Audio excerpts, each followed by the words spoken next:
The title of this book is Anatomy of the Prosperity Gospel. It is written by our beloved brother Abiodun Jemilohun. We are now in this great part 3 of this book. Great part 3 of this book. We are in chapter 5. We are in chapter 5 of this great part 3 of this book. Chapter 5, we continue. No inns with vacant rooms. That Christ was born in the manger is not an indication his parents were poor. It only means there were no inns with vacant room in Bethlehem around the time of his birth because of Augustus' censure. While it may be correct that Jesus' parents could have had the means to get an accommodation in the inn, this argument can still not invalidate the fact that they are poor. A strong evidence in support of their financial constraint is the fact that they could only afford the type of offering prescribed by the Mosaic law for the poor during Jesus' dedication and Mary's purification. Now, when the day of her purification according to the law of Moses were complete, they brought him to Jerusalem to present him to the Lord in court, as it is written in the law of the law. Every male who opened the womb shall be called holy to the Lord, and to offer a sacrifice according to what it said in the law of the Lord. A pair of turtle dove or 2 young pigeons. In God, Luke chapter 2, verse 22 to 24.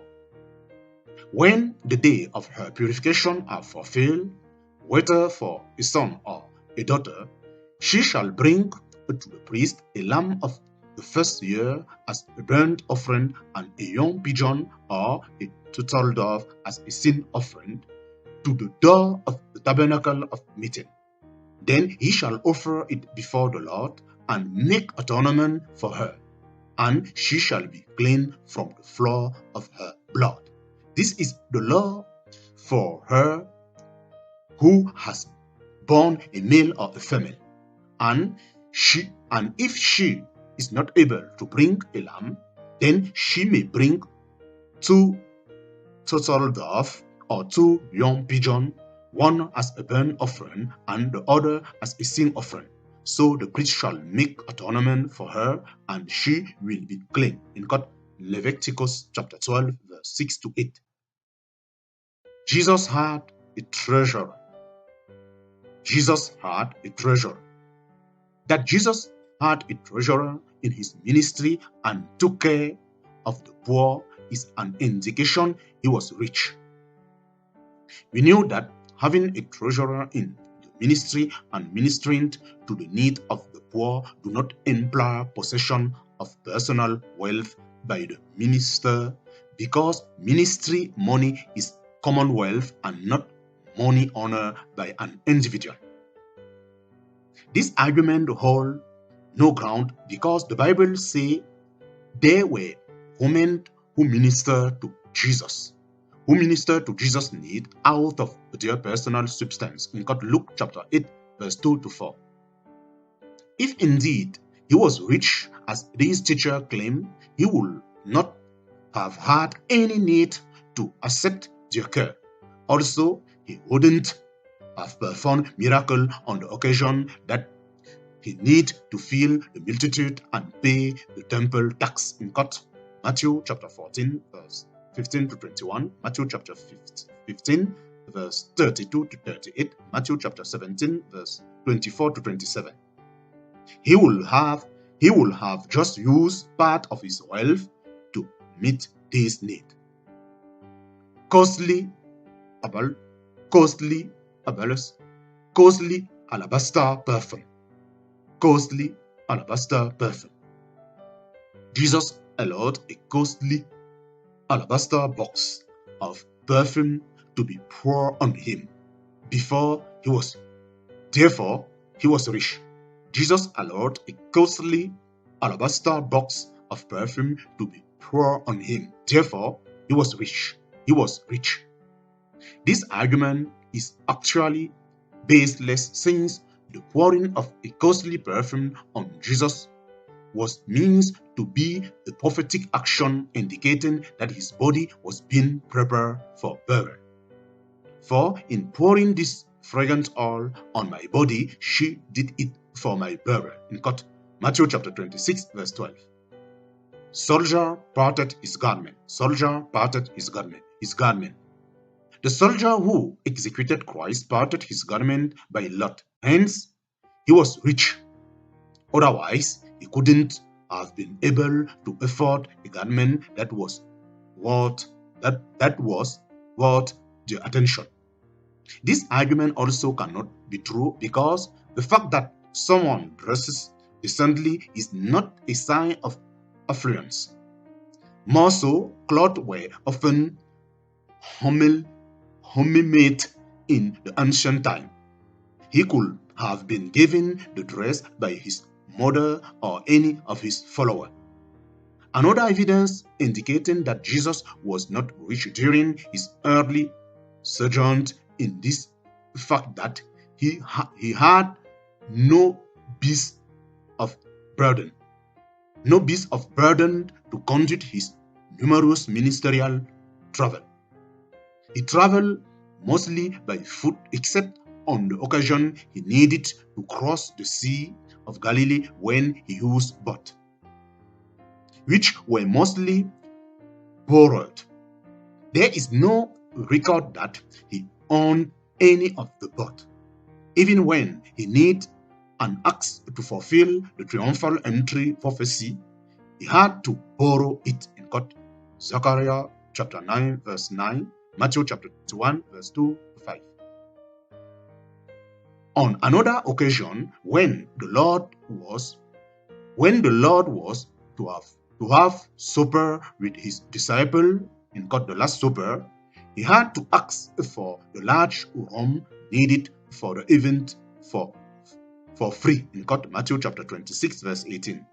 Jesus categorically stated that he had nowhere to lay his head, probably because of his numerous journey in Matthew chapter 8, verse 20. There were times he had to sleep on the mountain Olive in Jerusalem. If indeed he was rich, he would have at least been able to get accommodation in the inn to lay his head during his travel. Bearing in mind that Jesus was a carpenter before he began his ministry, did not engage in any secular job thereafter, and did not collect offering or title from the crowd that followed him, it is rather naive or mischievous to teach that he was rich. In Breck noise to the prosperity teacher, Jesus couldn't have lived an affluent life, because this would have negated some of the prophecy that were spoken concerning him. He was meant to live a lowly and despised life for him to be able to properly identify with humanity. Even on the only occasion recorded in the Bible that he used a beast of burden, he had to use an axe, because using a horse would have negated the prophecy concerning him. He was meant to live a lowly life and not live like an earthly king. Rejoice greatly, O daughter of Zion. Shout, O daughter of Jerusalem. Behold, your king is coming to you. He is just and having salvation, lordly and riding on a donkey, a colt, the foal of a donkey. Zechariah chapter 9, verse 9. Jesus could have easily become rich if getting rich was important to him. He could have asked the crowd that follow him to contribute offering and title to him, like we see prosperity teachers do today, and they will have obeyed him. he refused to do that because material wealth accumulation was not his reason for coming to the world. This was one of the major confounder of the religious leader of his time. They couldn't accept a peasant Messiah who had no earthly wealth and political or military power. For he shall grow up before him as a tender plant and as a root out of dry ground. Dry ground. He has no form or comeliness, and when we see him, there is no beauty that we should desire him. He is despised and rejected by men, a man of sorrow and acquainted with grief, and we hid as it were our face from him. He was despised, and he did not esteem him. In court, Isaiah chapter 53 verse 2 to 3. What of the apostle of Christ? What of the apostle of Christ? Is it true they were rich? Apart from biblical record suggesting that a few Christian leaders in the early church like Philemon, in court Philemon, and Gaius, in court Trajan, may have a reasonable level of material resources, we find no record of any of the apostles of Christ that was rich. The Bible says there were men who suffered hunger and thirst, homeless and poor clothing, amongst other affliction for the sake of Christ. Peter told the crippled man and the crippled man at the beautiful gate, silver and gold I do not have, but what I do have I give you. In Acts chapter 3 verse 6. Prosperity preacher have said this is not an indication that the apostles were poor, since this statement was made at the beginning of their ministry.